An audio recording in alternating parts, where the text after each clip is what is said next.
നമസ്കാരം. മലയാളി വാർത്തയിലേക്ക് സ്വാഗതം. കേന്ദ്ര കാലാവസ്ഥാ വകുപ്പിന്റെ മഴ മുന്നറിയിപ്പ്, അതിനെക്കുറിച്ചുള്ള വിവരങ്ങളാണ് പങ്കുവയ്ക്കാനുള്ളത്. പുതുക്കിയ മഴ മുന്നറിയിപ്പാണ്.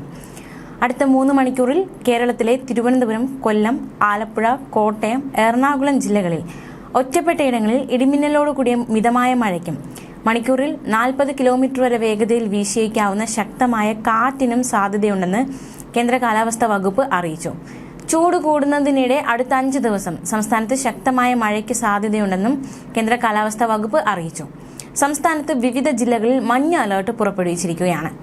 മാത്രമല്ല, ഇന്ന് പത്തനംതിട്ട, എറണാകുളം, ഇടുക്കി, പാലക്കാട്, വയനാട് എന്നീ ജില്ലകളും നാളെ പത്തനംതിട്ട, ഇടുക്കി, വയനാട് എന്നീ ജില്ലകളിലും 13-ാം തീയതി തിരുവനന്തപുരം, പത്തനംതിട്ട, ഇടുക്കി എന്നീ ജില്ലകളിലും മഞ്ഞ അലർട്ട് പ്രഖ്യാപിച്ചിരിക്കുകയാണ്.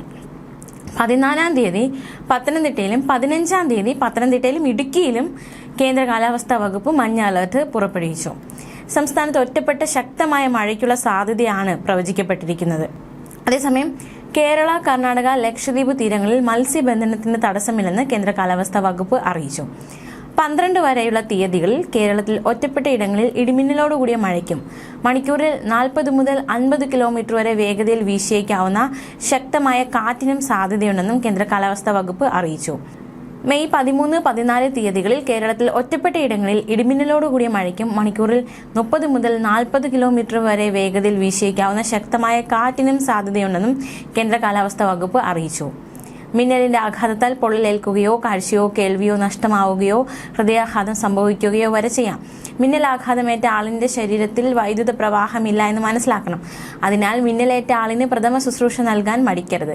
മിന്നലേറ്റാൽ ആദ്യ 30 സെക്കൻഡ് ജീവൻ രക്ഷിക്കാനുള്ള സുവർണ നിമിഷങ്ങളാണ്. മിന്നലേറ്റ ആളിന് ഉടൻ വൈദ്യസഹായം എത്തിക്കണം.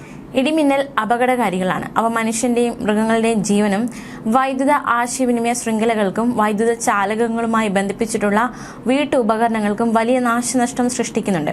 ആയതിനാൽ മുൻകരുതൽ കാർമ്മികം കണ്ടു തുടങ്ങുന്ന സമയം മുതൽ തന്നെ സ്വീകരിക്കേണ്ടതാണ്.